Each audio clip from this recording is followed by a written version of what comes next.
pain relief practices.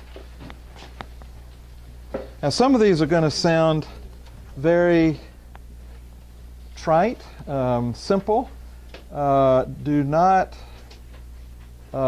judge them until you've tried them. Some of the most simple ones have proven to be some of the most powerful ones for my clients, and I never know how to tell which one's going to be which. So the first one is language changes, just merely the language that you use to talk to yourself and other people about your experience. What we've learned is that your mind-body system pays attention to every word you say. If you say, boy, that person is a real pain in the neck. Well, oh, okay, we could do that. You know? You're teaching your mind-body system how to respond to what you're saying or what you're thinking. This person drives me crazy. Well, be careful with that one, because they really can if you allow them that sort of opportunity. So if you stop calling it pain and calling it something else. Discomfort is one that a lot of my clients have chosen. I don't have pain anymore, I have this discomfort. Can you see how pain is up here and discomfort's down here? Right away you're teaching yourself to lower that sensitivity in your response to it. Disassociation. This is a process where most of us, when we think of ourselves, we say, I'm right here, I'm in my body. But what if I decided, well, part of me is going to go over and sit in that chair and look back at me? I would be disassociated. You can do a double disassociation. You can imagine that you're in a movie theater watching yourself on the screen. Now you're out of your body, you're just watching yourself. Now imagine that you're up in the projection booth watching yourself in the theater, watching yourself on the screen. Now you're double dissociated. Each one of those reduces emotional impact and also experience of suffering.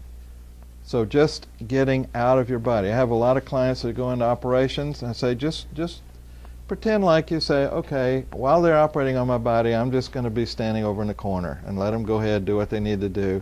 And when they're through, then I'll move back in again. And you want to be sure to move back in again. That's very important that you don't stay out. There are, in fact, psychological conditions where people move out and don't move back in again, and they remain disassociated.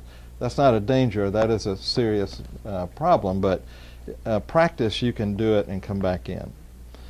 Recalling a past experience, number 3. If you start thinking about a time before you had this experience of suffering, your mind-body system will adjust itself to that period of time, and immediately the current situation begins to drop down. And so you can use the past. Or you can anticipate a future situation that's going to be really fun and absent of any discomfort, and your body will immediately respond to that also. The fourth one is a jamming dialogue. If you say a phrase, and this one that I've got in here now is totally numb now, totally numb now, totally numb now. And you just say it over and over and over again. One of the things we've learned is that your conscious mind can only deal with one thing at a time. It's a single-threaded process. Unconscious mind we don't even know how many things it can do simultaneously. It's a multiprocessor. So it's running all these body systems in the background at the same time. Conscious mind, one thing. So if you're saying, oh, that hurts so bad, that hurts so bad, hurts so bad, just change it to, I'm totally numb now, totally numb now, totally numb now. And it has a jamming effect that will cause relief. Submodality work. Every sense that we have, we call it a modality. Seeing, feeling, tasting, smelling, hearing, all modalities, and each one of those has submodalities to it. What we found is that the way you represent pain to yourself operates at the submodality level. If you change those submodalities, your mind-body system does not know how to process it the same way it used to. So if you, let's see what I've got in here, visual modality. Change the image. If you said, well, what is my, if I could see this pain, what would it look like? And I had an interesting client. He said he had a knee replacement, and he came out and he couldn't go to sleep the first night.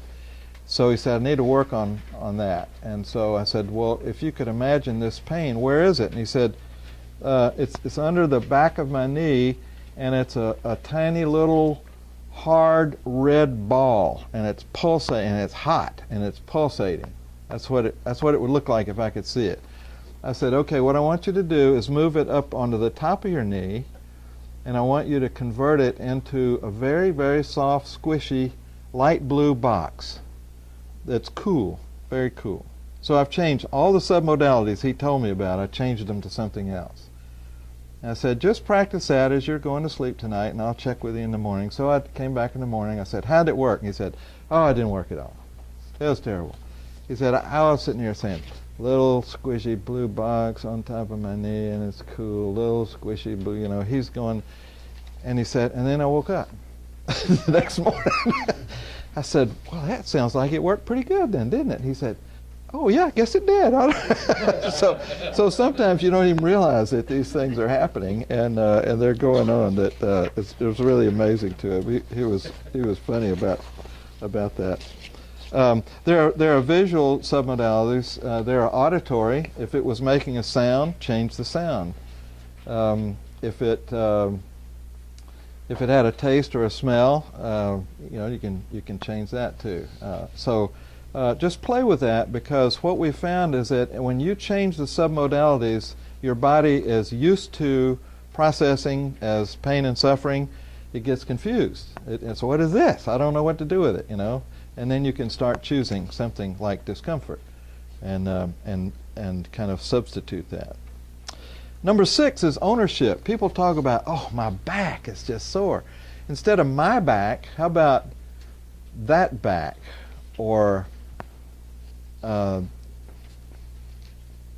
somebody's back. You can even get real ambiguous. Say somebody's back is really sore. You know, it's not mine, but somebody's. You can say my discomfort, or that discomfort, that minor discomfort. You can even put adjectives with it too, and start scaling it down. So you have control of the language you use about the way you describe your sense to yourself of how you feel, and you can start manipulating that. Number 7, one of the most creative ones I've ever seen, is called reduction by location halving. So someone comes in and says, I just have a horrible headache. I say, really, is it on the left side of your head or the right side? And you go, oh, it's on the right side of my head. Okay, is it upper part of your head or the lower part? Oh, it's the upper part. You know, is it more toward the front or more toward the back? Oh, it's more toward the front. Well, we've now halved it and halved it and halved it, and now it's, and so then what you want to do is do the same thing to that little piece. Well, is it in the left side of the right side or the right side of the right side? You know, is it in the top of the top or the bottom of the top? Is it in the front of the front or the back of the front? And you keep getting it down. And what happens with a lot of clients is it gets so small they can't find it anymore. And surprising to them, they also don't have the discomfort anymore. So it's just that you just keep chopping it in half. And sometimes you can retain where it is, but it's in such a tiny space that it just is not as uncomfortable as it was before.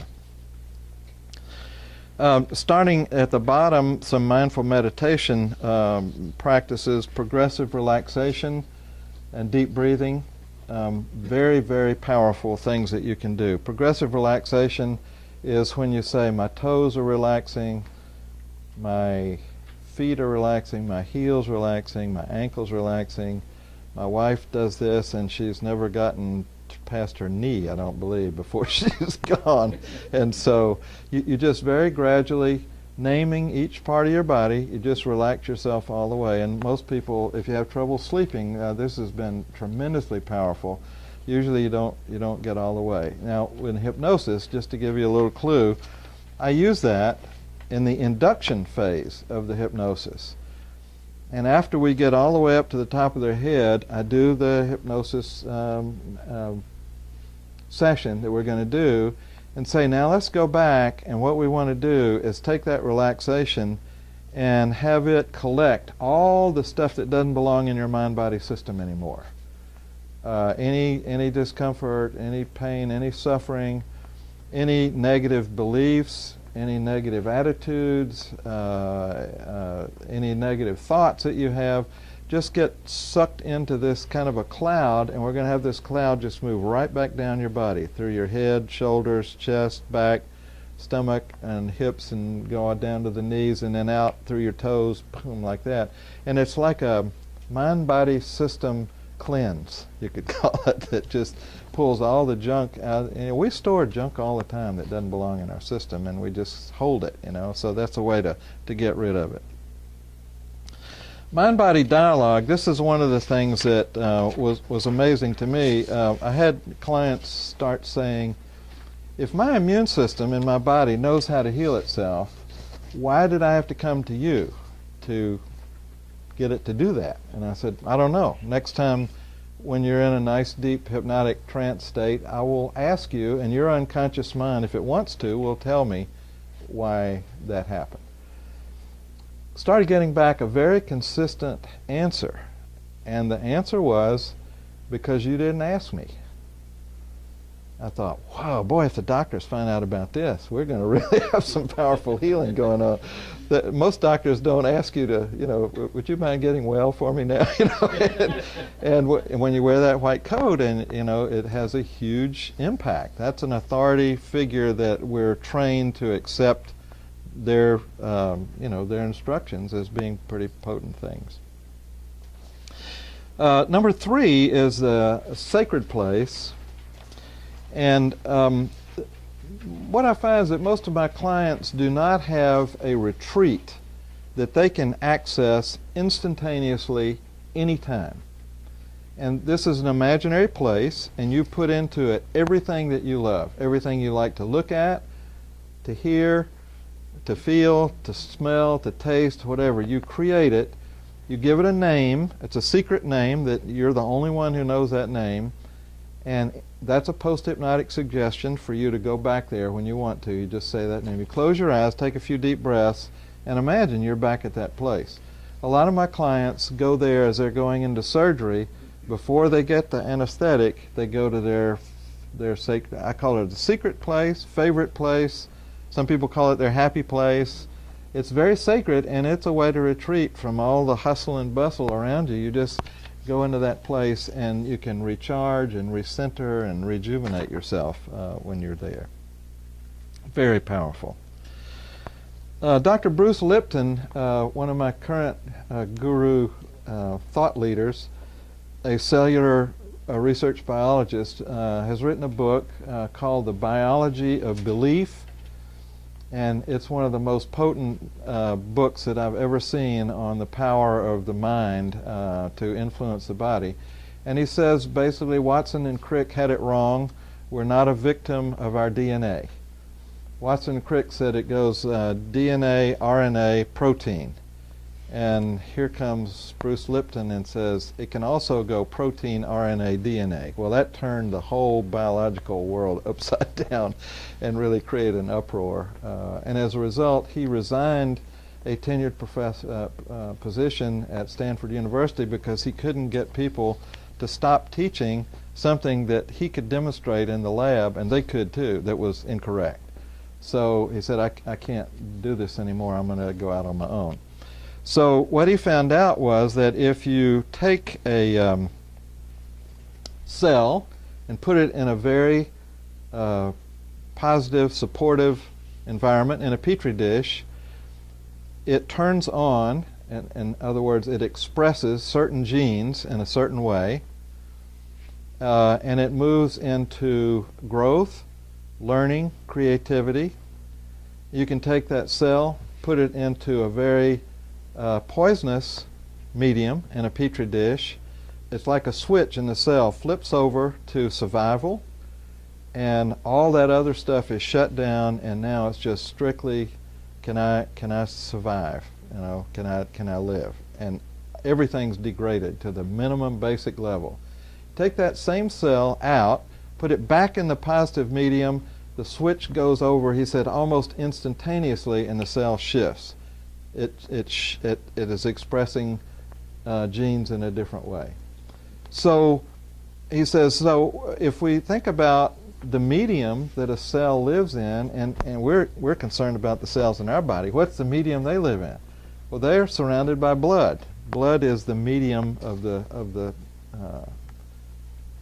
cells in our body.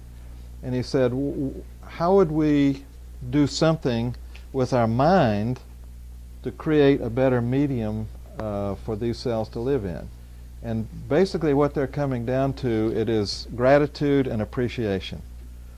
So if you will wake up in the morning and think of 3 or 4 things that you have to be thankful for, to be grateful for, and just before you go to sleep at night, think of 3 or 4 more things that you have to be thankful and grateful for. Fabulous way to change the medium that your cells live in, and it literally turns on and turns off the genetic expression of your genes, and you are literally living in a different environment. And it's one of the most healthy ones that we can create. Number 5 is called affirmations.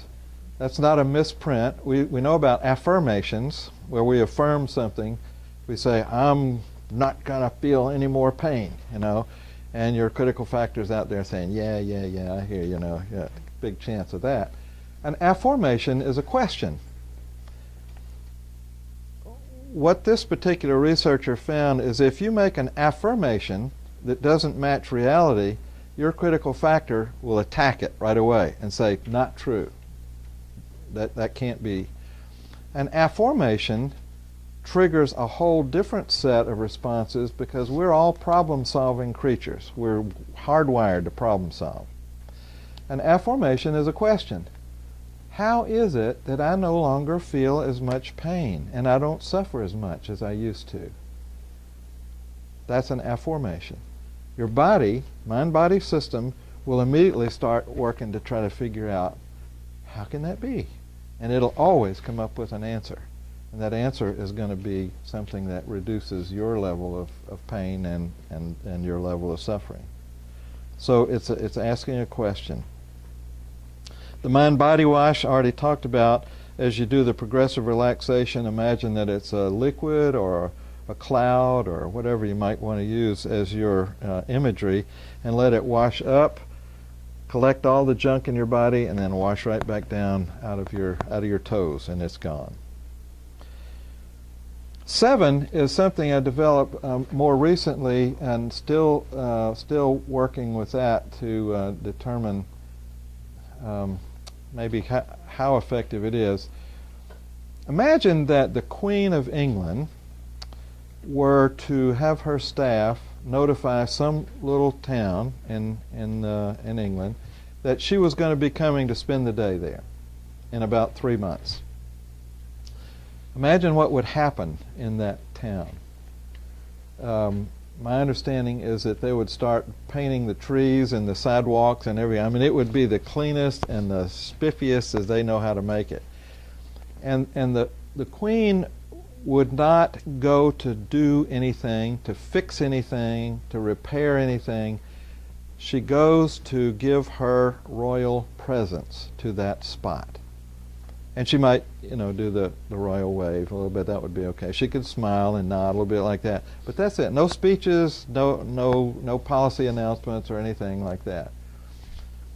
The town explodes with this excitement and this feeling of honor that the Queen is coming to our place. So the mindful meditation of the Queen, or the Emperor if you're a guy, is that you announce to the part of your body that you perceive as where the source of your discomfort is, that you're going to be visiting there, and you're going to be spending 15 minutes there every day. And you do that. All you do is just close your eyes and imagine going to your knee or your hip or your lung or whatever it might be, and just imagine what it would be like to just be there and allow that part of your body to respond to your presence. Amazing what's happened with some of the clients that have been using this. And they say, how can well, I didn't do anything. I said, oh, yes, you did. You went there. And that is a huge honor to that part of your body. There's also a mantra that you can use. That is a sound, usually meaningless, but it can be something like peace or ocean or love or something. And it's a jamming technique, sort of a variation on the jamming technique, where you just say that over and over and over again. And it doesn't allow anything else into your conscious mind. It essentially blocks that. Now, there are other things beyond these, and there's emotional freedom tapping, EFT, one of the most powerful things that you can do if there's an emotional component to your pain. And we have an upcoming expert, and Dr. Bob is going to specialize in EFT. And so I just want you to get a flavor for, there are just lots of things that you can engage in that will allow you to become engaged in your own health. It's like our poor immune systems, evolutionary bodies, working as hard as they can, and we've thrown insecticides and pesticides and herbicides and hormones and antibiotics and cell phone towers and microwave relays and all this kind of stuff. And I'm sure in 3 or 4 million years they'll figure out how to get through all that with health, but that'll be a little too late for us. So what you can do by getting engaged in your own health is kind of give it a 2013.1 update to your whole immune system. And a word that I just learned that's very fascinating to me is called upregulating your immune system. Your immune system works, at some level, best it knows how, and you can temporarily upregulate it to get through a crisis, and then it goes back to its normal state. Discovered that the immune system can be depressed with stress and overwork and lack of sleep, things like that. Well, that means it's an open system. It's open to influence. So that means you can also boost it up and give it a little supercharge to help you get through a crisis that you may have.